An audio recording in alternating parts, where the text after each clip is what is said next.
Olá de volta. Nesta videoaula, dando continuidade ao assunto de modularidade, modularização, nós iremos falar sobre recursão, sobre funções recursivas. Recursão é um conceito extremamente importante, tanto na matemática como em ciência da computação. Na programação, uma função ou procedimento recursivo é um subprograma que chama a si mesmo. Ele vai se invocando dentro da execução. Na matemática, uma função recursiva é uma função que é definida em termos de si mesmo por meio do que chamamos de relação de recorrência. Uma relação de recorrência é uma equação matemática em que você define uma função recursivamente. Você tem um caso geral, que é o local em que ocorre a recursão, e você tem um ou mais casos bases para indicar o término dessa recursão. Vejam, por exemplo, a relação de recorrência em que definimos o conceito de fatorial de um número inteiro positivo. Então, fica a dúvida sobre como é que podemos traduzir essa relação de recorrência em programação. Nós vamos precisar implementar uma função que chama a si mesmo, como apresentado na tela, em que temos uma função fatorial que chama a si mesma para fazer o cálculo. Percebam nessa implementação da função fatorial o caso base, o caso geral e a chamada recursiva. Um elemento muito importante quando trabalhamos com recursão é que nós não podemos fazer a recursão indefinidamente. Nós precisamos ter uma condição de término, uma condição de parada. Um momento em que o subprograma não vai chamar a si mesmo, que é o caso base. Vamos analisar isso no nosso subprograma fatorial, considerando inicialmente que n seja 4. Ou seja, eu quero calcular o fatorial de 4. Usando aquela nossa função, nós fazemos a chamada e aí percebam que vai haver uma chamada recursiva. Para calcular o fatorial de 4, eu vou precisar chamar fatorial de 3. Mas para calcular o fatorial de 3, eu vou ter que calcular 3 vezes o fatorial de 2.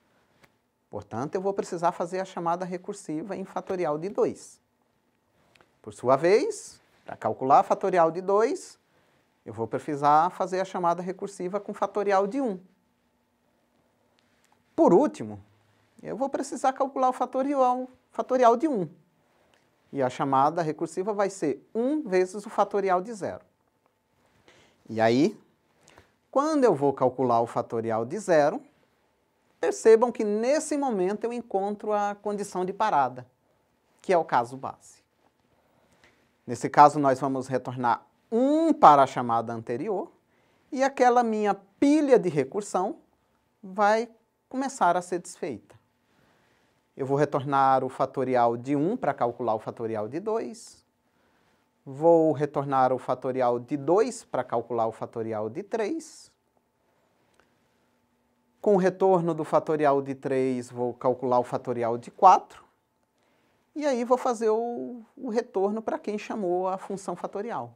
Eu vou retornar 24 como fatorial de 4.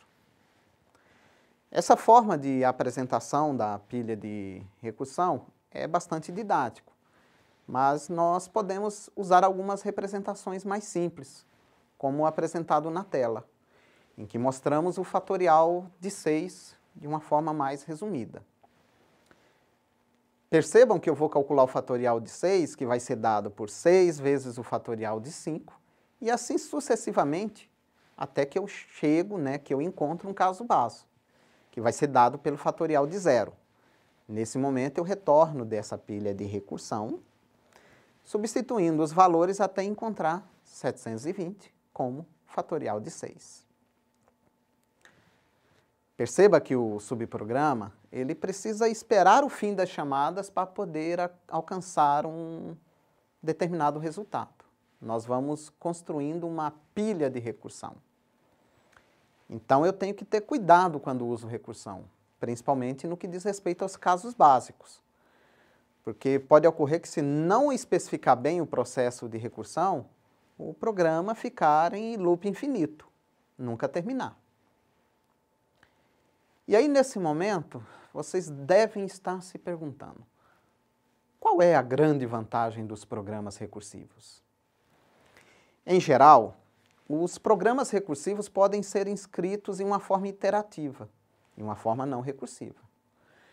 Por exemplo, você poderia calcular fatorial usando estruturas de repetição, e você talvez até já tenha feito isso. E isso só reforça a pergunta. Para piorar a pergunta, programas recursivos tendem a ser mais lentos, menos eficientes, pois utilizam uma pilha de recursão. Então, você tem que retornar valores usando esta pilha, o que faz com que programas recursivos usem também mais memória, do que versões iterativas. Novamente, você pode pensar que não há vantagens em usar recursão, mas na verdade há. Porque existem uma série de algoritmos mais complexos que podem ser expressos de uma maneira bastante elegante, bastante compacta e mais fácil de ser enxergada ao se utilizar recursão.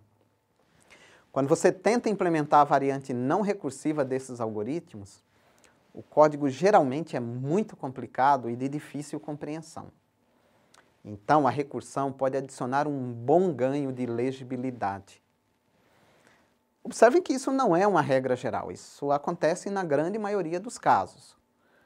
Quando o problema pode ser resolvido por recursão ou de uma maneira iterativa, em geral a maneira recursiva é menos eficiente, mas bem mais clara e mais legível. Bom, continuando o assunto de recursão, um recurso interessante é o de recursão mútua, em que você define duas funções recursivas, mais uma utilizando a outra para fazer recursão.